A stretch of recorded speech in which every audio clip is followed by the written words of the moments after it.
अस्सलाम वालेकुम।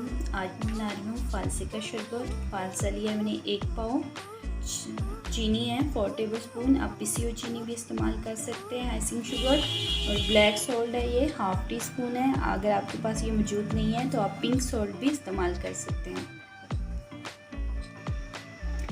तो मैं फालसा शामिल कर रही हूँ जूस बनाने के लिए। अगर आप बेहतर कलर चाहते हैं तो रूह अफ़ज़ा या जामुन शीरी में से शामिल कर सकते हैं। 1 पाव फालसे से 1 लीटर जूस तैयार होगा इसका। ये 1 लीटर का जग तैयार हो जाएगा।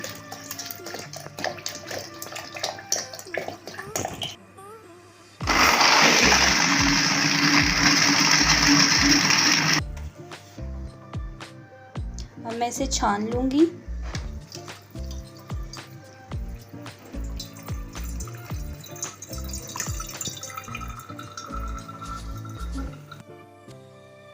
फालसे का शरबत मेरा तैयार हो चुका है।